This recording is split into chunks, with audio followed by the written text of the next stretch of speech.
I love necklaces. Their ability to be just thrown on and they always fit. And in this physical distancing jewelry workshop, I'm going to show you how to make this eclectic necklace. It has been inspired by coronavirus. And I don't know about you, but this week I've been really gravitating towards colour.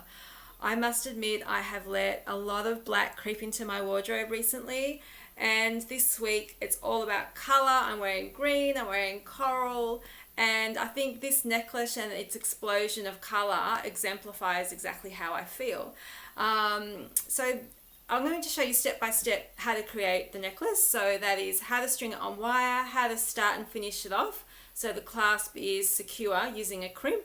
I'll also talk about design elements such as colour, texture, so we're using lots of different shapes, and composition. So this is a symmetrical design, but I also love to work with asymmetrical design as well. The kits will be available on our website. So if you shop DIY and then if you click on DIY video workshop kits, they'll be available there. And we're shipping Australia as well as internationally. And I just really love to invite you to just at this time, just nurture yourself with a bit of creativity. So why don't we make a start? The necklace length is approximately 70 centimeters, but please feel free if you do purchase the kit that you can design it according to any length. So you can eliminate some beads to make it shorter, or if you want to swap out beads for some of your own beads, that's fine as well. You're the designer. So why don't we make a start, and I'll explain some of the tools. So the first tool is our flat nose pliers. So as you can see, it's got a flat surface on the inside, and that's what we use to squash our crimps when we're securing the clasp, and that's the first thing that we'll do. So I'm using a flexible wire. It's nylon coated steel wire, and it's called Tiger Tail.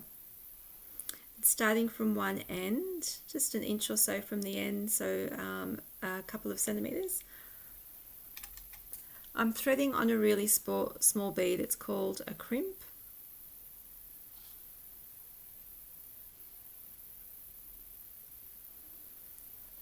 Followed by one end of the clasp.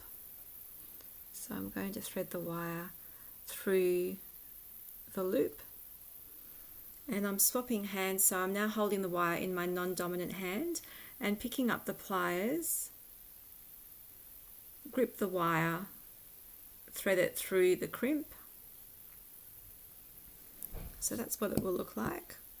Now you're thinking, how are we going to get the crimp to the end to meet that catch? The easiest thing to do, thumb and index finger directly over the crimp and pull on this long strand of wire, and the crimp is at the end. Now we're going to squash the crimp using our flat nose pliers. So we want to squash it so it's completely flat, you can't see any daylight through it. And that means that this tag is secure and we can start stringing. Now just a tip about stringing. When I'm making necklaces, I love to use just really small beads so it gives the necklace plenty of movement so it's not stiff. A lot of people would say, oh, I don't like to use wire, I prefer to use a silk because my necklace is stiff. The reason why the necklace would be stiff is that perhaps that you have finished it off laying it out in front of you. We don't wear our necklaces horizontally, we wear our necklaces draped around our necks. So when we're finishing off, and I'll show you at the end, we'll always have it laid out the way that we would wear it. And the second tip is to use a small seed bead in between each bead, and that will give you a lovely drape. So I'm going to start putting the beads onto this bead design board. If you haven't ever seen a bead design board before, it has felt flocked channels so that you can create a multi-strand. In this case we're only using one channel because we're using just one strand.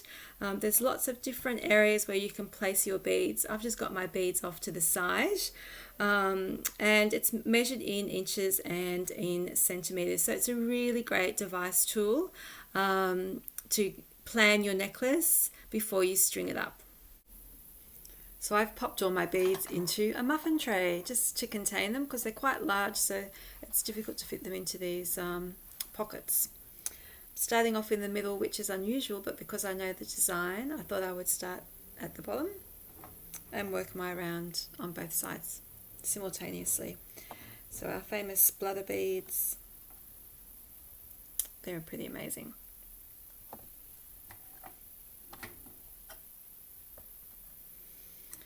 Pop of colour.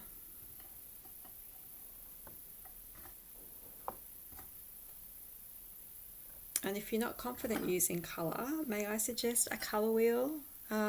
These are contrasting colours, and a colour wheel is a great device to help you use colour in really interesting ways. And another way that you can be inspired by colour is by finding something that you love that has multiple colours and use that as your jumping point to creating your own multicoloured necklace.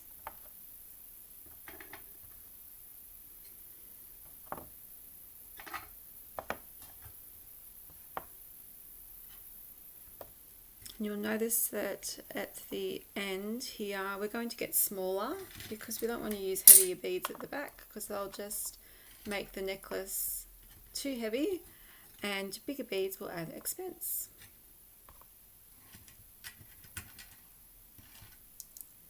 The discs are great, they add lots of texture. Now you may not want this necklace as long as what I've made it, so it is approximately 70 centimeters. So play around with the length. You may have a favorite necklace already at home that suits your torso, so just measure it up against what you already have in your wardrobe, and you can also play around with the design as well. So now we're going to start stringing. So we've already added our tag on one side. When we thread on the first couple of beads, just make sure that, the excess wire is tucked into those first couple of beads. So we're starting at one end, and in between I'm putting a red seed bead, which will give it a really beautiful drape, as I mentioned earlier.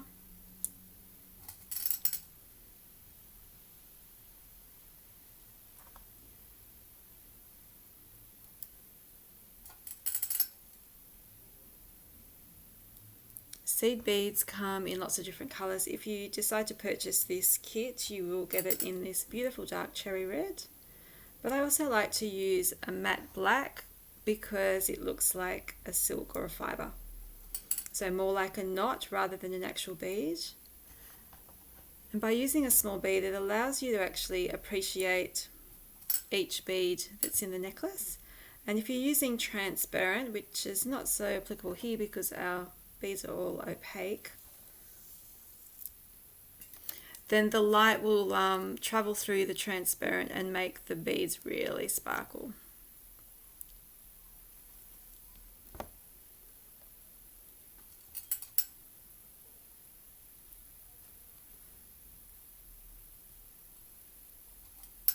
So when we get to this big up bead, which personally I just love, it's got quite a large hole, so I'm not going to put a small seed bead there.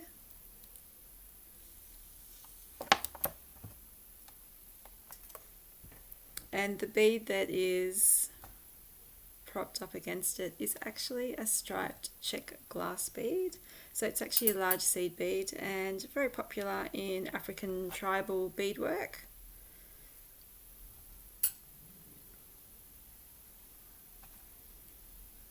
So we're almost halfway. This feels like an instant grat project. The time is definitely not in the stringing, the time is in the designing.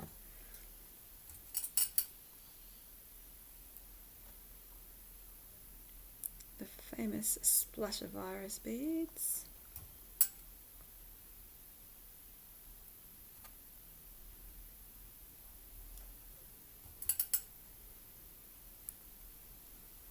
And we're halfway. Now, I'm not timing, but I think we can get this strung up in less than 10 minutes. Not that you need to rush, but it's a project that you can do in an afternoon or evening. It doesn't take a whole season. It's certainly not like a quilt. So again, alternating with small seed beads.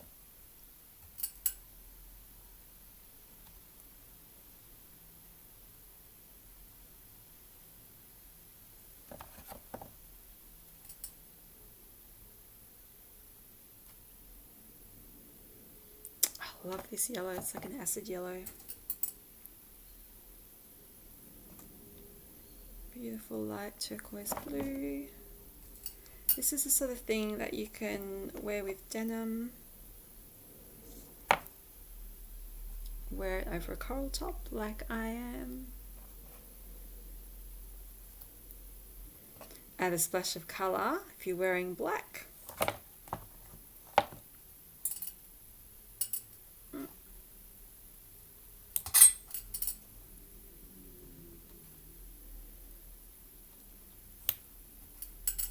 We're definitely on the home stretch now. I love using different shapes, and these faceted hexes are amazing. It's nice to mix up the shape, so we've got a contrast with the round and the barrels.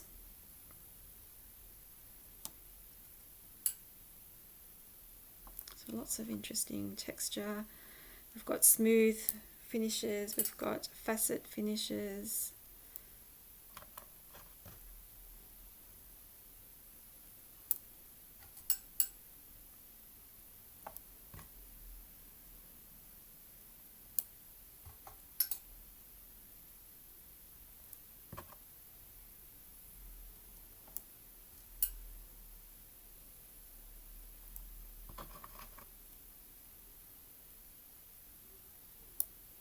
Okay, so we've finished stringing on all of the beads. That's really important that you check the beads. Make sure that the design is correct.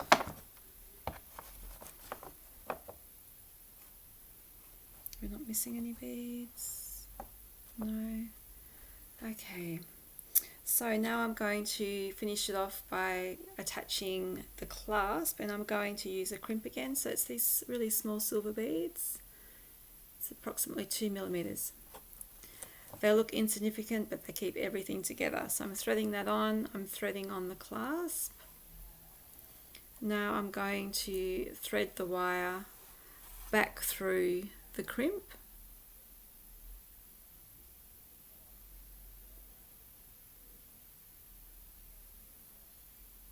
And some beads. So you want to keep that crimp. You'll notice that the crimp's flush against that last bead. Okay. Keep pushing it down.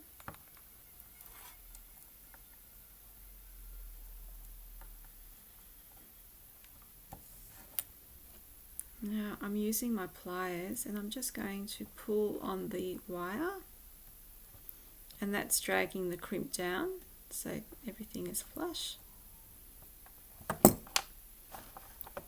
Okay, make sure everything's right. So it's got a lovely tension. Let's just squash that now. So I'm squashing that flat. And then I'm using the cutter. Just make sure you use the back of the cutter closest to your work. Don't cut through both strands either. Just a light snip. And we can attach the clasp. And it's finished. All secure. Amazing. Now we have two. So I also wanted to show you a couple of other designs where I've used the feature blue capsules. So we've got this one here, also in vintage West German Lucite. Luce, the Latin word for light. So it's very light plastic, very easy to wear. So it's a really nice combination of colours. So with the mustards and the teals, the navy. And this one here is quite interesting as well. So we've used that same feature bead, but then I've also added some more tribal beads. So we've got horn, we've got fish vertebrae. This is a wooden ebony bead here. This is a gorgeous Afghani metal and enamel bead. So completely different style, but using this same feature bead. So some inspiration. Thanks so much for joining me today for my first ever physical distancing jewellery making workshop. I hope I've inspired you in your own designs and jewellery making journey, and if you've purchased the kit, enjoy wearing a piece from Etalage.